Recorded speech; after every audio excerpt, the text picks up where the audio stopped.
Hi hello నమస్తే. సుప్రీంకోర్టులో there are two, అంటే రెండు నిర్ణయాలు. ఈరోజు రెండు న్యూస్ వచ్చాయి సుప్రీంకోర్టు నుంచి. ఒకటి జగన్మోహన్ రెడ్డి గారికి సంబంధించి, రెండు అరెస్ట్ అయినటువంటి వైఎస్ఆర్సిపి కార్యకర్తలకు సంబంధించినటువంటి రెండు నిర్ణయాలు సుప్రీంకోర్టులో. ఓకే, ఒకటి అరెస్ట్కి సంబంధించి కోర్స్ మనం స్టార్టింగ్ నుంచి చెప్తున్నాం ఏంటంటే, వీళ్ళందరూ ఆర్గనైజ్డ్ క్రైమ్ అని చెప్పేసి అందరినీ ఒక బుట్టలో అందరిని పడేయాలని ట్రై చేస్తారు. దాంట్లో నా ఛానల్ పేరు కూడా పెట్టారు కదా, ఆర్గనైజ్డ్ క్రైమ్ అని. ఓకే, ఈ బిఎన్ఎస్ 111 సెక్షన్ కింద ఆర్గనైజ్డ్ క్రైమ్, అది అఫ్ కోర్స్ అది క్లియర్గా రాసి ఉంది. ఇది ఫర్ ఎనీ మెటీరియల్ బెనిఫిట్ అని ఒక మాట ఉండేది దాంట్లో. ఈ మెటీరియల్ బెనిఫిట్ అనే దానికి ప్రూవ్ చేయడానికి ఇక్కడ వర్రా రవీంద్రారెడ్డి అనే వ్యక్తికి అక్కడ కేసు పెట్టినటువంటి ఒక మాదిగ కులానికి చెందినటువంటి ఒక దళితుడిని వాడి అతను బ్లాక్మెయిల్ చేసినట్టుగా 20,000 రూపాయలు ఆల్రెడీ ఇచ్చినట్టుగా, మిగతా డబ్బులు తర్వాత ఇస్తానన్నట్టుగా ఏదో కొన్ని ఒక ఎఫ్ఐఆర్లో పెట్టారు. ఎందుకంటే బిఎన్ఎస్ 111 కోసమే. ఎందుకు ఆ బ్లాక్మెయిలింగ్, డబ్బులు అడిగాడు, ఇవన్నీ ఎందుకు పెట్టారంటే 111 సెక్షన్ పెట్టడానికి. అదెందుకంటే 111 సెక్షన్ ప్రకారం కంపల్సరీగా ఒక మెటీరియల్ బెనిఫిట్ కోసం ఇవన్నీ చెయ్యాలండి. కిడ్నాపింగు, సైబర్ క్రైమ్. అసలు యాక్చువల్గా 111 సెక్షన్ అనేది ఇప్పుడు సైబర్ క్రైమ్. అందరూ ఒక 20-30 కంప్యూటర్లు పెట్టేసి ఒకదానికొకటి కనెక్ట్ చేసి ఎదుటివాడి దగ్గర నుంచి అకౌంట్స్ హ్యాకింగ్ చేసి డబ్బులు లాగారనుకోండి, అది 111 సెక్షన్ కింద పెట్టాలి. ఆర్గనైజ్డ్గా చేస్తే. లేదంటే కిడ్నాపింగ్, ఒక 4-5 అనుకుని ఒకరిని కిడ్నాప్ చేసి బ్లాక్మెయిలింగ్ చేసి డబ్బులు తీసుకుంటాయి. సో ఏదైనా in return there should be some money involved in this. అది యాక్చువల్గా 111 సెక్షన్. బట్ అయినా సరే వీళ్ళు పెట్టారు, మలాంటి ఛానల్లో కూడా పెట్టారు. దాన్ని ప్రూవ్ చేయడానికి అక్కడ అతన్ని బ్లాక్మెయిల్ చేసినట్టుగా, డబ్బులు ఇచ్చినట్టుగా పెట్టారు.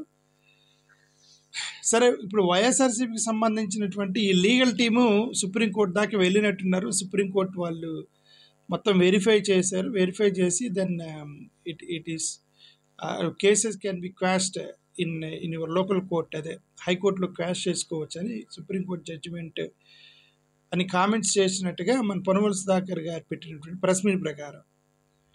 ఓకే, అంటే ఆ ప్రెస్ మీట్ చూసినాక నాకు ఇంకో రెండు లీగల్ పాయింట్స్ కూడా చెప్పాడు సుధాకర్ గారు. అదేంటంటే, ఒకటి బిఎన్ఎస్ అనేది రీసెంట్గా వచ్చినటువంటి చట్టం. అంతకుముందు ఉన్నటువంటి చట్టం ప్రకారమే మీరు శిక్షలు వేయాలి తప్ప బిఎన్ఎస్ అనేది మీరు వాడటానికి లేదు. ఎందుకంటే క్రైమ్ జరిగింది అనేది వాళ్ళు పెట్టిన పోస్టులు ఎప్పుడో గతంలో పెట్టారని. సో అదొక లీగల్ పాయింట్ చెప్పారు సుధాకర్ గారు. అది మీ కోర్టులో ఆర్గ్యూ చేసామని. వ్యాలిడిటీ అండ్ బిఎన్ఎస్ అనేది it is not applicable now, గతంలో జరిగింది అనేటువంటి దాని గురించి అది చెప్పుకుంటూ వచ్చారు. That's good. ఏదైనా సరే వైఎస్ఆర్సీపీకి సంబంధించినటువంటి సోషల్ మీడియా కార్యకర్తల్ని వీళ్ళు కావాలనే హింసించారు, కావాలనే అరెస్ట్ చేశారు, కావాలనే లోపల పెట్టారు. బిఎన్ఎస్కి సంబంధించిన వాళ్ళని సెక్షన్స్ పెట్టారు, ఆర్గనైజ్డ్ క్రైమ్ అన్నారు. కానీ కనిపించిన ప్రతి వాళ్ళని తీసుకెళ్ళి లోపలేసి కొట్టారు. ఇప్పుడు నేననేది ఏంటంటే, ఇప్పుడు రఘురామకృష్ణరాజు గారిని కొట్టారో లేదో తెలియదు, కొట్టాడని అటెంప్ట్ మర్డర్ కేసు పెట్టాడు తిరిగి రఘురామకృష్ణరాజు గారు. ఇప్పుడు మీరు ఎంతమందిని అయితే వైఎస్ఆర్సీపీ వాళ్ళు మీరు అరెస్ట్ చేశారో, వాళ్ళను ఎంతమందిని మీరు బూతులు తిట్టారో, ఎంతమందిని కొట్టారో, ఎంతమందిని తిట్టారో, ఇప్పుడు వాళ్ళు బయటకు వచ్చి మళ్ళీ రఘురామకృష్ణరాజు గారు లాగానే తిరిగి అటెంప్ట్ మర్డర్ కేసు పోలీసుల మీద పెడితే పరిస్థితి ఏంటి అనేది ఒకసారి పోలీసులు కూడా ఆలోచించాలి. ఇప్పుడు ఏంటంటే రాజకీయ నాయకులు బాగానే ఉంటారు, మధ్యలో పోలీస్ ఆఫీసర్లు, గవర్నమెంట్ ఉద్యోగులు మీరు ఇరుక్కుంటారు అనవసరంగా. అది ఇంక ఇదేంటంటే అది వేరే వాళ్ళ ట్రాప్లో పడిపోయారు, అరెస్ట్ చేస్తున్నారు. గవర్నమెంట్ చెప్పింది చేయాల్సింది మేము చెప్పింది చేస్తామనేటువంటి ఉద్దేశంతోనే పోస్టింగ్లోకి వెళ్ళి ఉంటారు, అంతే కదా. ఇప్పుడు ఏదైనా ఒక ఏరియాలోకి నేను పోస్టింగ్ చేయాలంటే ఇదిగా నేను చెప్పినట్టు చేస్తానంటేనే అక్కడ పోస్టింగ్ చేస్తా. ఎస్ సార్ నువ్వు ఏదంటే అదే అంటేనే పోస్టింగ్ జరిగిద్ది అక్కడ. అట్లా పోస్టింగ్ ఏదో జరిగినట్టు ఉంది. కాబట్టి చాలా కేసులు పడ్డాయి, మల్టిపుల్ కేసులు పడ్డాయి వైఎస్ఆర్సీపీ కార్యకర్తల మీద. సో ఇది ఒకటి నిన్న అది ఈరోజు సుప్రీంకోర్టులో వచ్చినటువంటి ఒక కేసు. రెండోది జగన్మోహన్ రెడ్డి గారికి సంబంధించింది. జగన్మోహన్ రెడ్డి గారు మీద ఉన్నటువంటి కేసుల్ని త్వరితగతిగా మీరు కంప్లీట్ చేయాలి, బెయిల్ రద్దు చేయాలి, పక్క రాష్ట్రానికి తీసుకెళ్లాలని చెప్పి జగన్ గారి ప్రభుత్వంలో ఉన్నప్పుడు వేసింది. అది జగన్ గారి ప్రభుత్వంలో ఉన్నప్పుడు పక్క రాష్ట్రానికి తీసుకెళ్ళండి అని వాళ్ళు కోర్టులో వేశారు. ఎందుకు? ఇక్కడ జగన్ గారి ప్రభుత్వం ఉంది కాబట్టి, వాళ్ళు మేనేజ్ చేస్తారు కాబట్టి, వాళ్ళ వ్యవస్థని సుప్రీంకోర్టుని మేనేజ్ చేస్తారేమో, పోలీసుని మేనేజ్ చేస్తారేమో అనే ఉద్దేశంతో, భయంతో పక్క రాష్ట్రానికి ట్రాన్స్ఫర్ చేయండి అని పెట్టారు.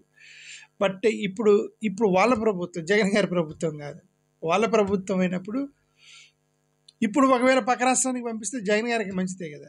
ఇప్పుడు వీళ్ళ ప్రభుత్వంలో లోకల్ అయితే వీళ్ళు ఇంకా మేనేజ్ చేస్తారు కదా అన్ని విచారణ. ఆంధ్రప్రదేశ్లోనే విచారణ చేయాలంటే మరి ఇప్పుడు వాళ్ళు వేసిన కేసుని విత్డ్రా చేసుకుంటారేమో మనకు తెలియదు.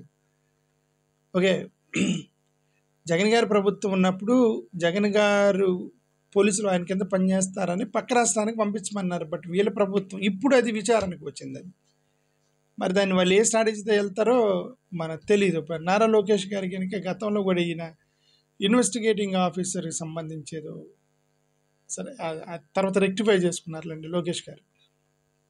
దాన్ని విత్డ్రా చేసుకోవడానికి ట్రై చేస్తారు, బట్ అది రెక్టిఫై చేసుకున్నారు. అది దాని గురించి తర్వాత మాట్లాడదాం. ఓకే, సో అది ఒకటి పక్క రాష్ట్రానికి పంపించాలనేది. రెండోది జగన్మోహన్ రెడ్డి గారి కేసును త్వరగా కంప్లీట్ చేయాలి. మేము కోరుకుంటుంది అది త్వరగా కంప్లీట్ చేయమని కోరుకుంటున్నాం. జగన్ గారిని అందరూ బ్లాక్మెయిల్ చేస్తున్నారనే అభిప్రాయంతో నేనున్నా. Course I don't know, Jagan గారికి తెలుసు ఆయన నిజంగా బ్లాక్మెయిల్ చేస్తున్నారా, జగన్ గారిని నిజంగా బ్లాక్మెయిల్ చేస్తున్నారా, లేదంటే జగన్ గారికి ఫ్రీ హ్యాండ్ ఇచ్చారా, వాళ్ళు కాపాడుతున్నారా, లేదంటే ఆయన నిజంగా హింసిస్తున్నారా అనేది జగన్ గారికి మాత్రం తెలుసు. బయట కనిపించేటువంటి నా పబ్లిక్ అపీరెన్స్, అంటే నాకు కనిపిస్తున్నటువంటి అపీరెన్స్ని బట్టి అటు పక్క బీజేపీ వాళ్ళు బ్లాక్మెయిల్ చేస్తున్నారు, ఇటు కాంగ్రెస్ వాళ్ళు బ్లాక్మెయిల్ చేస్తున్నారు, ఉన్న చంద్రబాబు నాయుడు బ్లాక్మెయిల్ చేసేస్తున్నారు, లోకేష్ గారు, పవన్ కళ్యాణ్ గారు ఎక్కడంటే అక్కడ కేసుల గురించి మాట్లాడుతున్నారు. సో జగన్మోహన్ రెడ్డి గారికి అది ఒక పెద్ద తలకాయ నొప్పి అయిపోయింది. అది నేను కోరుకునేది ఏంటంటే, ఎస్ దాన్ని మీరు విచారించండి. ఇప్పుడు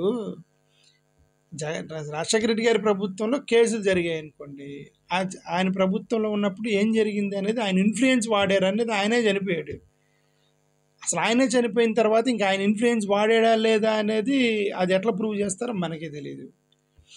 సరే, ఇన్ఫ్లుయెన్స్ వాడితే కాంగ్రెస్ వాళ్ళని అరెస్ట్ చేయకుండా ఈయన ఒక్కడిని అరెస్ట్ చేస్తారు. అప్పుడు మినిస్టర్లు, కాంగ్రెస్లో ఉన్న మినిస్టర్లు, సరే ముఖ్యమంత్రి గారు చనిపోయారు, మినిస్టర్లు పర్మిషన్ లేకుండా, ఐఏఎస్ ఆఫీసర్ పర్మిషన్ లేకుండా బయట ఇదంతా ఏంటంటే ఈ ఇలాజికల్ కేసెస్. ఇవన్నీ త్వరగా ఇవి జడ్జిమెంట్కి వచ్చేసి ఆయన కొట్టేస్తారు. 100% జగన్ గారి కేసులను కొట్టేస్తారు. అది కొట్టేస్తేనే ఒక తలకనే పోయింది జగన్ గారికి, నాకు తెలిసిన వరకు. ఓకే, బట్ ఎనివే దాంట్లో ఉన్న dangers, complications they know much better, but it's my opinion. Thank you.